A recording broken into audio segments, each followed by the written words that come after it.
But thank you so much for being here, Anna. We're looking forward to hearing from you. Before we start, I always just like to give a couple of updates from Repairing Schools. Pretty much the same update as we have been having. We have our application open for those who would like to participate in the RE Plus conference experience.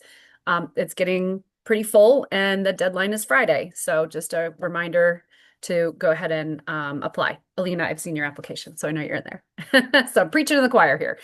Um, but Anna, I don't know if you go to RE Plus or anybody from Soul Systems tends to go to those conferences, but we will have a dozen students there and are always looking to find opportunities for them to meet up with other industry folks while they're there. So, I personally did not go to RE Plus, but I'm sure someone from Seoul will be there for sure.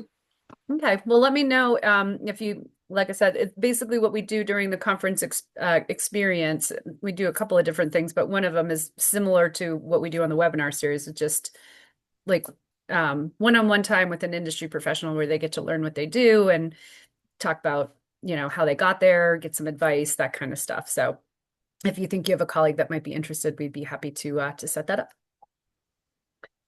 I'll check who's going from Seoul. Awesome. That's pretty much it. Just a reminder that all of these are recorded and then put on our YouTube channel for folks who are not able to make it to take advantage of later and archive these great discussions that we're having. So with that, I'll turn it over to you, Anna, and we will have a fantastic discussion, just the couple of us. Um, okay, I want to start by introducing myself. My name is Anna Franko. I'm currently a portfolio manager at Soul Systems, where I have been working for the past 3 years. Before that, I had a short experience working in due diligence industry. I worked at Exeger as a diligence associate. I also have 3 years of work experience in accounting industry, and I have my master's degree from SAIS, Johns Hopkins University. At Soul Systems, I overview a portfolio of 25 sites, 270 megawatt DC total, spread across three states. North Carolina, we have 20 projects there. We have one big project, utility scale, in Louisiana, and we have 4 projects in Texas. But these are the projects that I manage, not the total portfolio of Soul Systems. Then I wanted to tell a little bit more about Soul Systems. So Soul Systems develops, owns, and operates domestic solar infrastructure. We were established in 2008, and currently we have around 140 professionals. We operate as an independent power producer. So we operate and build around 7 gigawatts of projects around 28 states in the country. And we have clients, many of these names, so some big companies trust in us. We work with Meta and Nationwide. We have some projects with Amazon, Microsoft, Google. So these companies, they trust us, and we have established really good partnership with them. As I said, I work on the asset management, and I thought it will be interesting for students to have a deeper insight on what specifically asset management does. So we manage funds and assets on behalf of institutional investors and Soul Systems, which means that we manage not only the projects that Soul Systems owns. As I said, we are an IPP, so we do own a lot of projects, but we also work with institutional investors in a different forms. So we have some joint ventures.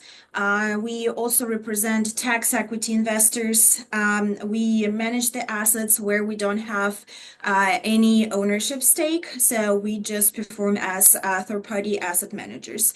So we have different structures where we can provide our services, but regardless of the structure, our main goal when we work with the assets is to maximize returns for the clients or for Soul Systems. And when we talk about solar systems projects, we want to ensure that our origination team is empowered to keep closing additional projects because we also help on the origination side rather than purely working only with full operational assets. So in our team, we have over 1.2 gigawatt of assets under management. We are a relatively small team. We are a team of 12 people. And at Soul Systems, our asset management team is divided into two parts. We have commercial asset management and performance asset management, and I work on the commercial side. So the difference here is that performance asset management consists of engineers and they're responsible for technical performance of the assets. They monitor the performance, they work with equipment, they work with the operations and maintenance team on the field. We do not go in the field to the sites. We sit in the office, but we have close contact with our technicians who are our eyes and ears on the field. We communicate with them every day, make sure everything is performing according to the models. But engineers are brilliant people, but they do not always understand accounting, finance, and legal contract language. So here's where commercial asset management steps in and oversees the other part of the operational life of the projects. So on the commercial side, we work with accounting team, we work with structured finance team, so we work with insurance. So we are making sure that all these commercial aspects of project are up to standards. So because we do so many different things, I would say that asset management is kind of on a crossroad between different teams. We have a little bit of expertise, not on pure asset management, but we also have a little bit of expertise on project finance, tax equity, risk analysis, O&M monitoring, REX markets, and many other things. So as I said, we're on the crossroad between different teams, and we're also in the center between the client and the project. We also closely work with the communities where projects are located. We want to make sure that our projects bring some positive impact to the communities. We try to make sure that people understand that solar is not evil. And it's not just for the benefit of big corporations, and that local communities can also benefit from these projects. Let me move to the next slide. So here for you is just an overview to see that our projects are spread across the country. As I said, we're represented in 28 states, different types of structures, different sizes of the projects. Around 140 projects in total that we manage. So that's a lot of work that keeps us busy, but we really enjoy it. And I remember, Remy, you asked me to maybe provide some examples of interesting projects that we work on. I think that you can never be bored on asset management team because even though we have some recurring routine tasks that we do regularly, we also have a wide range of issues that are not planned and were not predicted. One of the biggest groups here is weather. You know that a solar plant is really dependent on weather, not only bad weather, but good weather as well. Even good weather can be bad for us because if the temperature is too high, it also can be bad for solar panels. So we really closely monitor weather. We can have a bunch of force majeure events. It can be weather related, it can be hurricane, and severe hurricanes can be classified as force majeure events. And in fact, we did have an example of one of the projects when we just acquired the projects, and basically 2 weeks later, there was a terrible storm and the site was partially destroyed. So that's a truly force majeure event. Surprisingly, we do deal a lot with break-ins.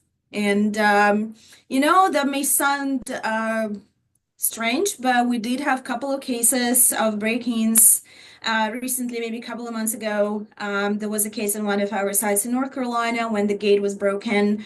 And the next day, our technicians found a truck, which the thieves actually left on the field. They tried to cut wires, but there was a storm the night before and it was really muddy there, so they got stuck. And they basically left the truck on site, Oh my which is gosh. crazy. That's one of the ones you expect to hear about like on the radio about like the worst thieves in the world. But yeah, so their intent though was to go in and clip wires and like stop Yeah, production. Okay. I was yeah. curious. Just to steal wires, and eventually they left the truck with the wires and ran away. And I think that's the stupidest thing to do. Like you're probably a really bad thief if you did something like that. I would say so. Yeah, another type of issues that we deal with is equipment issues, warranty claims. That's rather trivial, something you would expect asset managers to deal with because equipment breaks very frequently. We have to place a lot of warranty claims, and our engineering team does a great job to make sure that our warranties are intact and we get full support. And one group of the issues that I particularly love, I think that we actually need to start a special folder. It's landowner complaints. So despite of the fact that I think most people think that renewables are great. There are still people who hate renewables, specifically solar. And we usually deal with these people, and these people happen to be landowners on the property next door to our solar sites. And these people are really creative because the type of complaints that we receive are just ridiculous. Like you think that a reasonable person would never come up with idea like that and decide like, I need to pick up a phone and call this solar company and complain about that. Because just a couple of examples. It was a site in North Carolina, I think like a year ago. There was a terrible storm, flooding, lots of destruction in the state, and this one lady from a property next to our site called us and complained that our solar panels create a wind tunnel. And because of that, she lost 15 mature trees on her property. So she did not connect it with a storm 2 weeks before. And the site has been on the field and operational for the past 5 years. And the wind tunnel got created only 2 weeks ago. That's interesting. I've never heard that before. Yeah. Another case that we had recently, and we're still looking into that. One of our sites has been operational for over a year already. And a couple of weeks ago, we received a message in LinkedIn. One of my colleagues received a message on LinkedIn from a property owner next door. They were complaining that they lost cell service, and they were thinking that it was because of our site. But they started to have issues only 3 months ago, and the project has been operational for over a year. And we didn't do anything, like any repairs or anything that would have changed the project. So again, I don't know how people make these conclusions, and like they come with some weird conspiracy theories, how solar is so bad and all these issues happen just because we have a solar plant next door. But that's interesting, and I have lots of other examples, but I think these two are my most favorite ones. But I just want to say that, working on an asset management team, you can be sure that you will never be bored because you don't know what kind of thing can fall on your desk tomorrow. It can be an interesting insurance claim or a complaint from a landowner or a change in the legislation. And these projects are constructed to be operational for 30, 40 years. So we have worked for the next 30, 40 years, regardless of the changes in the law and regardless of the fact that we're going to add new projects or not. We have to deal with what is already on site. And you never know what can happen there. So If anyone is considering a career path as an asset manager, specifically an asset manager in renewable industry, I would highly recommend that because it's a truly versatile career path. You will get experience from different fields. You also can use it as a good starting point if you don't know what exactly you like in renewable energy. Because since we have exposure to different teams, you see what other teams are doing and maybe, try an asset management for a year or two, you realize that you want to switch to another team. And you will not start with nothing because you already have an idea what other teams are doing. So to conclude my presentation, I want to say that that's a great career path, and I'm open to questions. If Alina, you or Remy, if you have questions to me. Awesome. Well, Lena, as always, I'm happy to let you ask your questions first, but I always have some, so. Yeah, sure. I guess it'd be easier for me to briefly introduce myself. Sure, Um, please. but I'm Alina Wang, and I'm a rising sophomore student studying at Johns Hopkins University. I major in computer science with a minor in energy. I previously worked. I'm really into renewable energy because I previously worked for my school like student run wind energy club.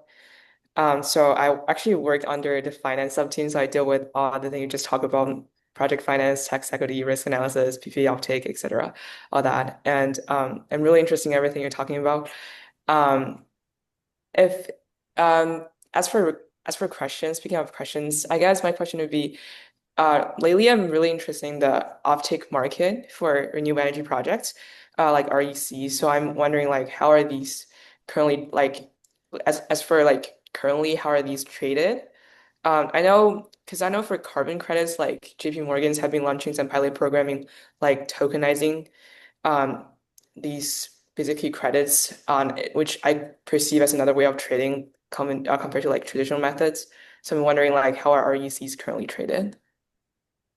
Um, okay, let me start with the PPA. So for most of our projects, we do have long-term PPA agreements with the utilities or different types of off-takers. And very frequently, so the recs from the projects usually are offered in a bundle with a PPA agreement. So very often Yeah. they go to the offtake. So our team does not deal with trading of credits and all the environmental attributes. So I am probably not the best person to answer this question. But the projects that I work with, they usually come in a bundle with electricity and credits. Got it. Yeah. So yeah, sorry, I did not really You're answer good, your you're good. question. Yeah. That's okay. That's okay. Well, Anna, th thank you so much for your presentation. I mean, I think you hit all of the really interesting things. I didn't know anything about asset management, and yeah, it seems like it could be a very um like a jack of all trades, like it's different every day kind of a position. So that sounds really neat. I wanted to ask you actually a little bit more about your education because you mentioned a program at Johns Hopkins, but I was not familiar with it. It was like an acronym and I didn't, but thought maybe you could tell me a little bit more about that. Yeah, sure. So I did this master's program at Johns Hopkins. So they have this separate entity school called SAIS, which stands for School of Advanced International Studies. So we'll know Johns Hopkins mainly, it's like medicine and biology and like that type of science, and with the main campus in Baltimore. The other campus, which is SAIS campus, it's actually located in DC.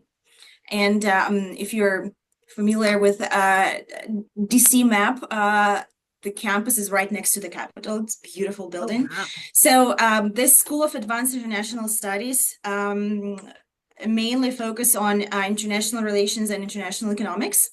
But I also did a concentration in energy. In 2018, when I graduated, it was energy resources and environment program, but I think now they changed it a little bit, and it has more of like infrastructure and energy aspect. But back in time when I was there, it was focused on energy resources and environment. So this is a 2-year master's program, and Johns Hopkins has several international campuses. I know that they have a campus in China and a campus in Italy. So for this 2-year MA program, you can do either 2 years in the States or you can do a year abroad and a year in the States. And I actually did a year in Italy for my first year master's program. And for the second year, I came to the States and finished my master's program here.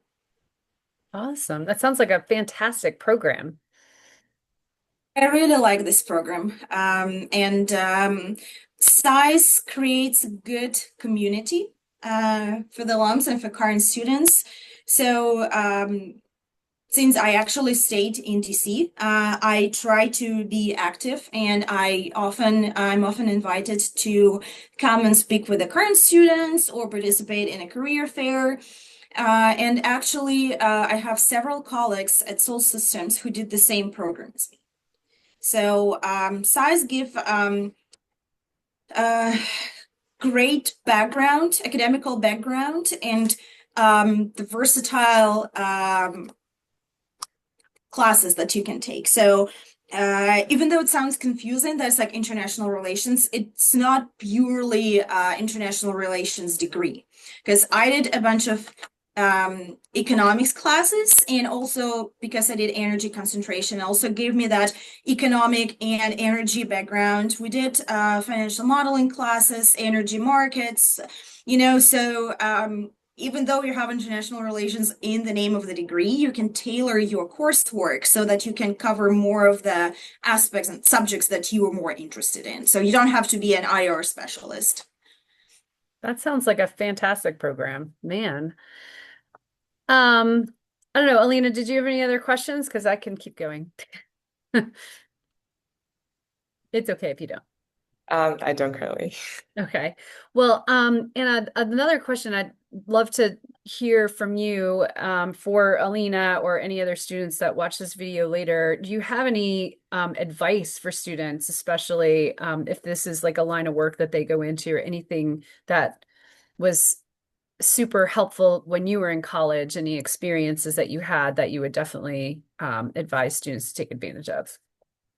Yeah, in terms of the coursework, if students are interested in a career in energy, they should definitely take some courses that can give them a basic understanding of how energy markets work, and especially electricity markets. It's not a must, and you can definitely learn on the spot. But if you come to the industry where you already have some basic understanding, that can definitely work. It doesn't have to be a course in the university. You can take some courses online, but if you have some background, it's great.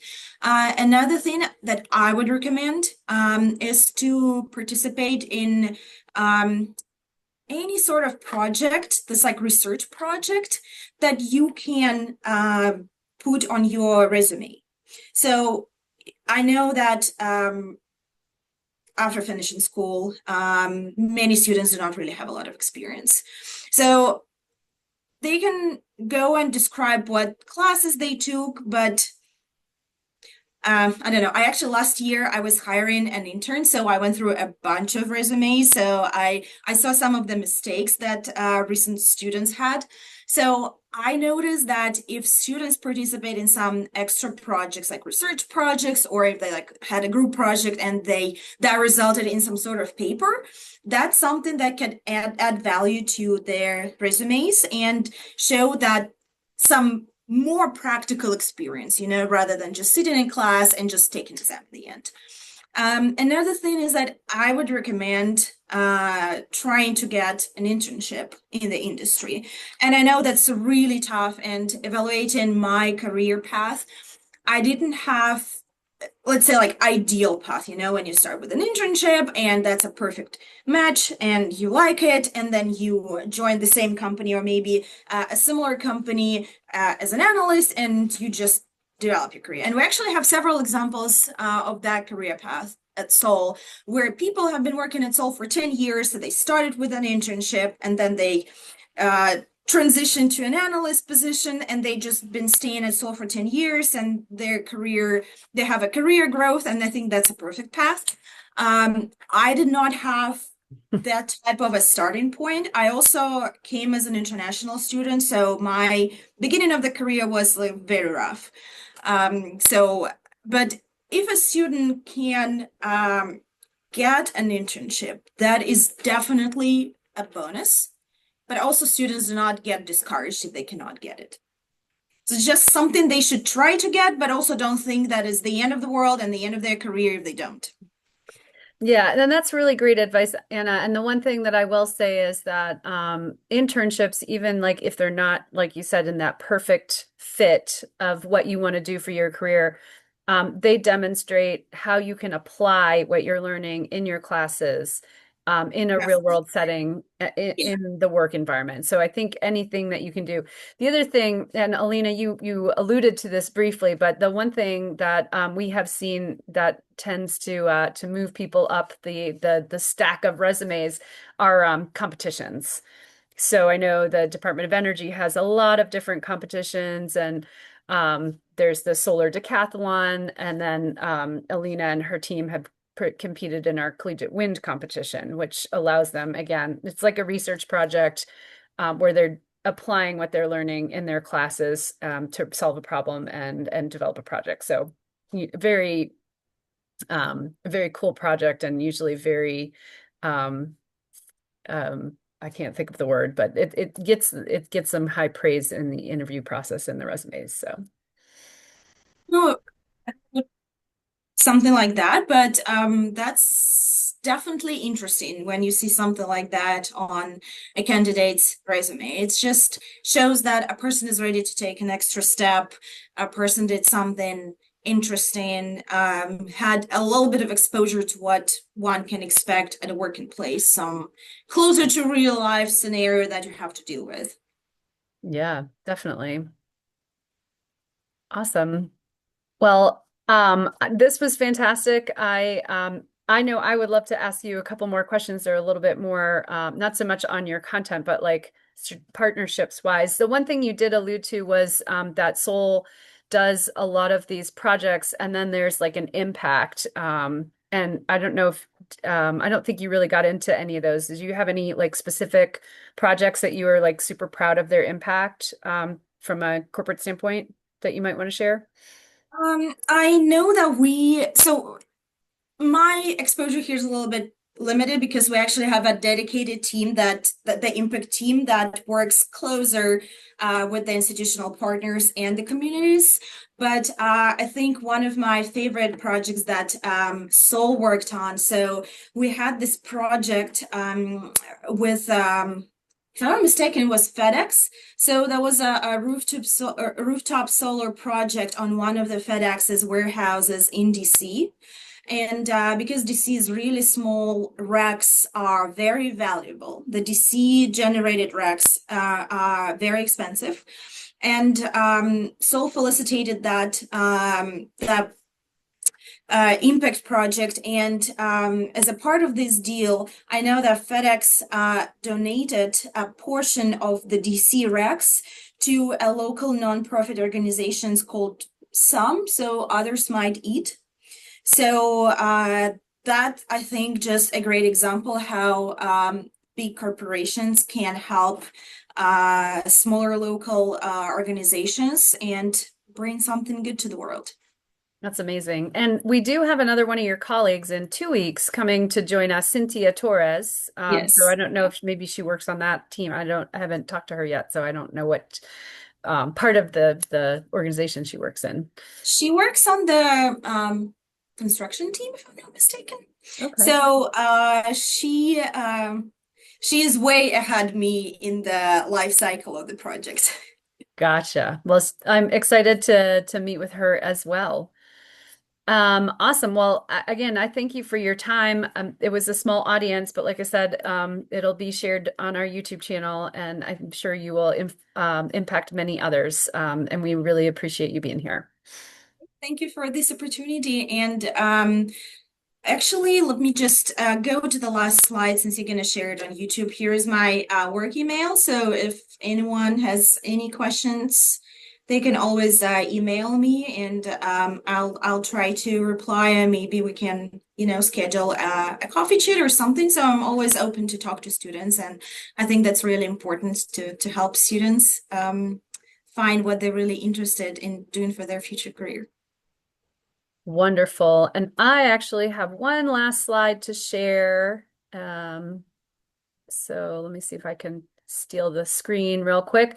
But just as a promo for next week's summer webinar series speaker is Joe Sposey, and he's the founder and CEO of RE Innovation. So we're taking a big 180 back to wind, and he and his company do a lot of testing and data analytics for small wind turbine and large wind turbine testing. So it's going to be a very different conversation than asset management, but I think it'll flex a different muscle and it'll be fantastic. So we look forward to meeting Joe next week. And again, thank you, Anna, and we'll look forward to seeing you next week. Thank you, Remy. Thank you, Thank Alina. you. Bye. Bye.